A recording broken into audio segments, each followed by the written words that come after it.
Look, I believe in one simple truth. You don't have to be superhuman to be a superhero. There are heroes all around us.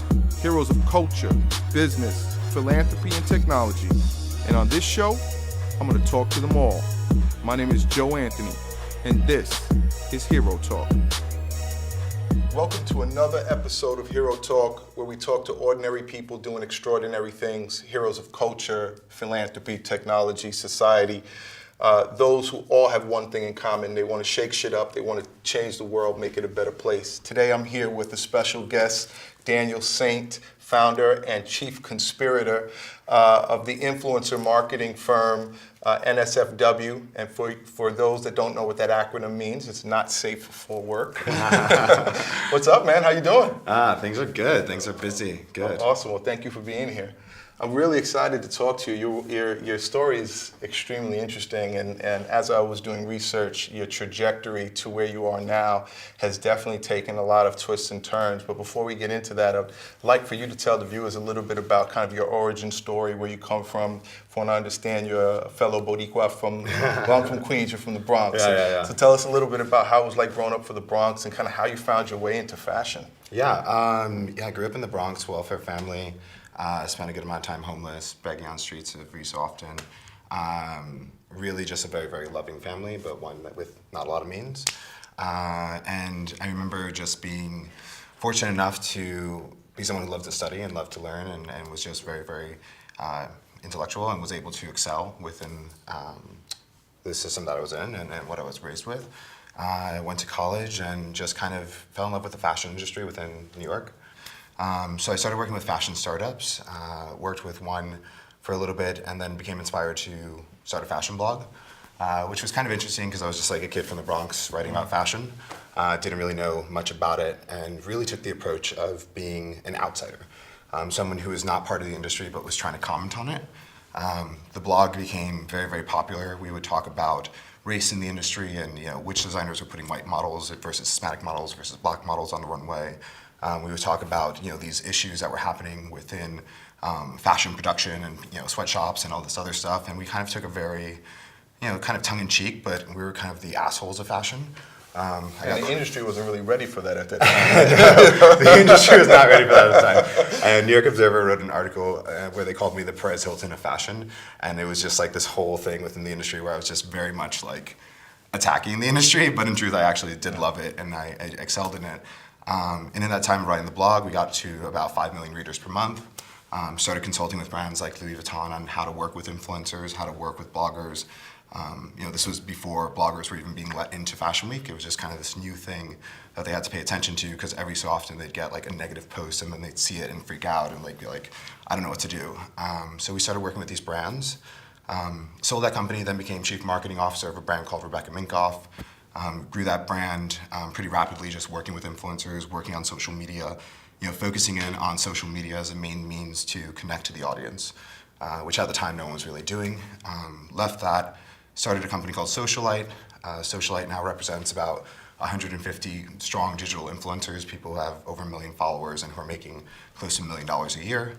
About 3 years ago, we merged that company with Nylon, then took over innovation at Nylon. Really took that brand from a company that was probably about to shut down fairly soon to one that became a leader in digital and won awards for it and really, really did amazing things. In that time, I guess I would say I just became disenfranchised with the industry.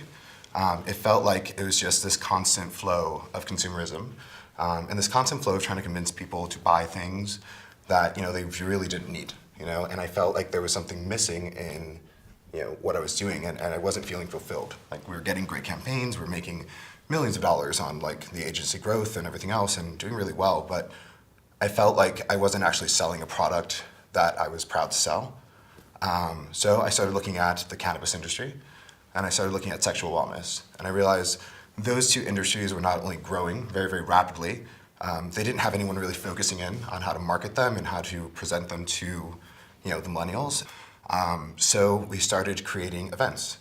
The events were designed for very, very influential people in New York to experience things in sex and drugs, and we called them legal adventures in sex, drugs, and mischief.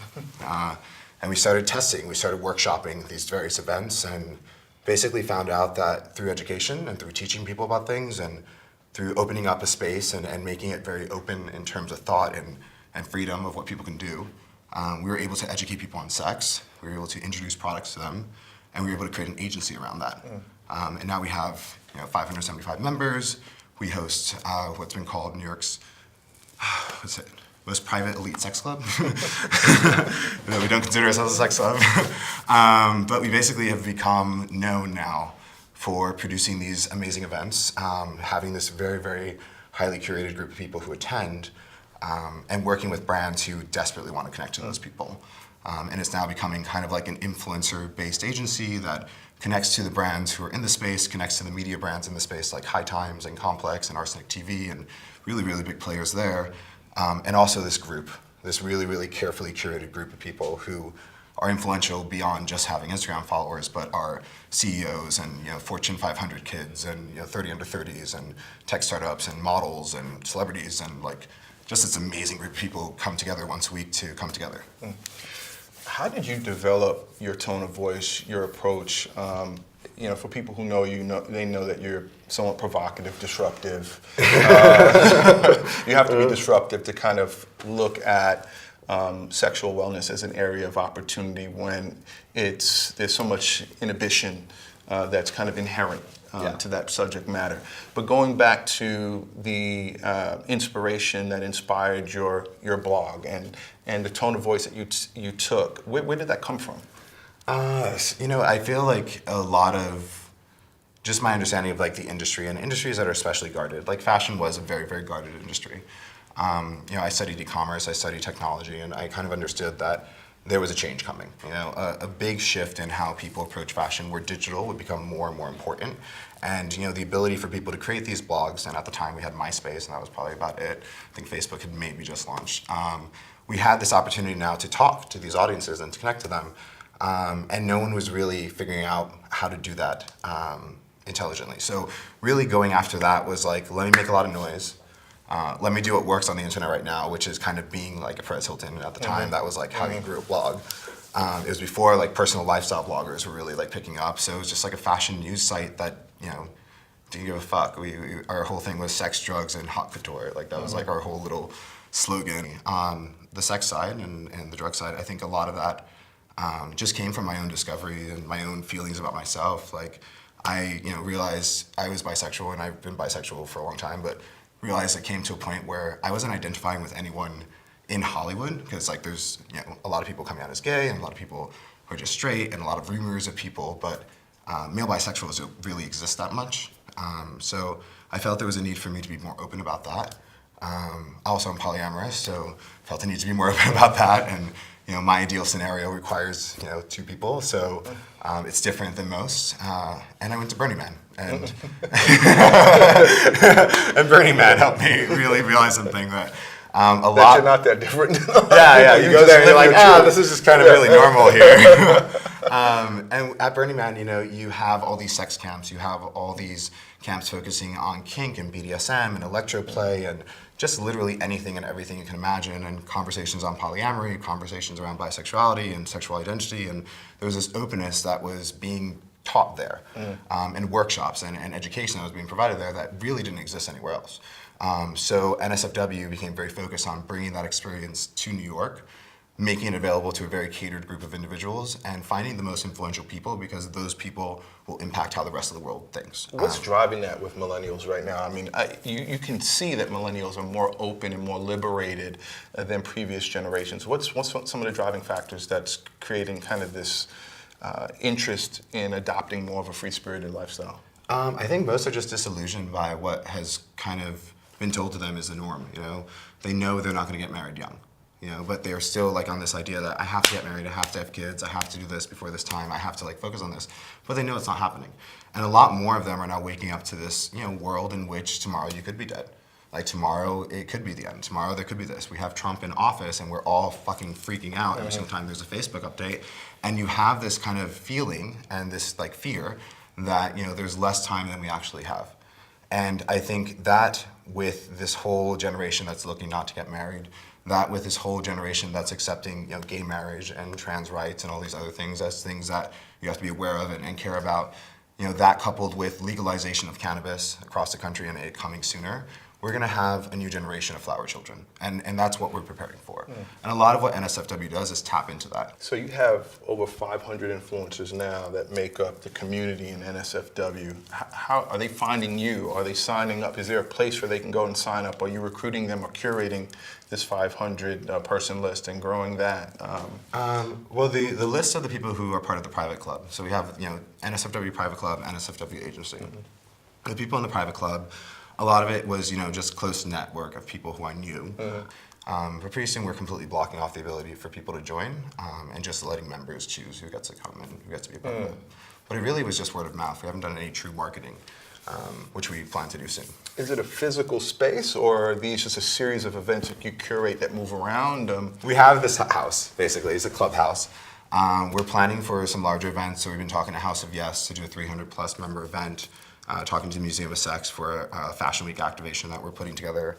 We'll be launching a jewelry line with a fairly recognized designer, which we're really excited about. The collection will only be available to members. So we're developing this kind of community that's super exclusive, and we just have this awesome, massive house that we get to play in. That sounds like a pretty cool place. Just waiting for the sauna and hot tub are coming. Those are the important developments that we had to get. So I'm interested to see what that sponsorship package looks like in terms of the product placement deals that you have. It's really good. I mean, it's like I'm one of the few people whose sex life is sponsored, so I'm very excited about that. Sustain Naturals, love you. Uber Lube, love you. No, but we have there's so many condom brands. Think about condom marketing and what condom brands have to do. If you're Trojan, then you're spending on TV, right?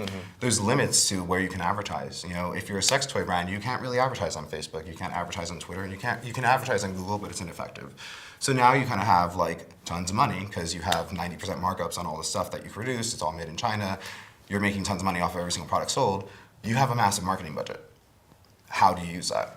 And a lot of these brands don't spend on marketing because they don't really need to. But they still want to do fun shit. Yeah. They still want to do big things, and they still want to be seen as leaders in the field. So a lot of the programs that we're doing right now are just the first time it's ever been done, but the results have been obvious. So I would see that there's obviously a relevant sales pitch to both to some non-endemic brands. You mentioned brands like Trojan, even some spirits brands you think kind of would make a lot of sense just endemically to aligning with what you guys are talking about and what you're offering. But what about the non-endemic brand? I'm Car X, or I'm a soft drink or a Red Bull. I mean, where's the opportunity? Because obviously you want to expand your reach into that pool of non-endemic brands and kind of convince them that there's a real viable opportunity here. Do you kind of get them in gradually? Do you throw them in the deep end right away? I mean, how are you talking to those types of companies? I mean, right now we're working with a fairly large water brand, and the pitch is, of our agency, and the pitch of everything we do is, to be more adventurous. We call ourselves a digital agency for the adventurous. So in that, we look at what defines adventure amongst the millennial set. Yes, sex and cannabis are part of that, but really, it's that guy who's climbing to the top of the Empire State Building and shooting a video and getting 22 million views. That's adventurous, right? He's doing something illegal. He's doing something mischievous, and doing that, he's racking up tons of views. It's looking at the people whose life is dedicated to surfing, or to climbing mountains, or to traveling, or to dancing, rather than taking a traditional career. So sex is a component, but it's not everything. Right, exactly. So when we go to one of these brands, it's funny because it's they know about all the naughty and they like it. They're like, okay, you're getting a lot of attention, you're getting a lot of press, brands are working with you. But then we present to them, the actual method of talking to that audience, and it becomes about choosing the right influencers. And we choose the right creators, we choose the right artists, we choose the right photographers. We present it all. We have an entire database that we've created, a tech that just tracks and monitors a lot of that stuff. So we give them that, and then we give them activations. And the activations are exclusive to us. So if they wanted to do, right now we're doing this festival, Gratitude Migration. It's taking place in Jersey, 5,000 plus people. It's not Coachella level pricing, but it makes sense, so it connects you to your audience. So we present that. And then we layer on the influencers into whatever program we're doing. And now that program that you spent $20,000 for has an impact of 2 million people. And here's how we track that. Here's how we pay attention to that. Here's how we manage that. So it's not just about the sex brands and the cannabis brands. We'll get all those brands naturally, and that's an easy get for us. It's about convincing, Coca-Cola to be a little bit more adventurous and let us send a couple of influencers on a trip to the next big wave, and have them there and have them experience that. Yeah. And just, this part is fun, but this part really is just kind of like, I don't know, it's one piece that we're focusing on. So what's next for you, man? Like, what's the ultimate goal? Like, so NSFW, you guys are off to, seems like a fast start. It's only a few years old. No, I mean, I've only been on it now for 3 months. 3 months? I was workshopping before Okay, that. So okay. it was like secret until 3 months ago. So you got a house, you're about to land a big water brand, right? You're starting a festival. I mean, that's a whole lot of things that you got going on in a short period of time. Yeah. I mean, I think, right now what's next for NSFW, specifically within the membership and the tech that we're developing for that membership, is really to focus in and make sure that we have the right people associated with the brand. If we're going to scale it, if we're going to take it into other cities, we're already looking at Miami, we're already considering LA. We have offers to do a pop-up in Singapore right now, which is so random. It's like, come to Singapore, do an SFW party. I'm like, do you know what our parties are? And how long it takes to build maybe South Korea. Yeah, I know. But so we're getting these requests. So I think right now we are focusing in on the membership and making sure that we have the strongest group of people to expand it. We are going for investment right now, and we have a couple of investors on board to help support just all the real estate we're going to need to buy for the next couple of houses. And we're going to keep building that, slowly, organically, little pop-ups here and there, larger parties, larger events, things that people get excited about. We have a jewelry line collection launching very soon, things that are specifically for members. After that, we'll probably expand to a second city. On the agency side, that's just growing really, really fast. So we're trying to find out how many clients we want to take on and how quickly we want to grow that piece. I've been a little bit slow on which clients I approve. And which clients I say, okay, we will work with you. Right now, we've just been trying to do it right. But eventually, we'll have more content online. We'll have our own publication. We're working on an anthology book.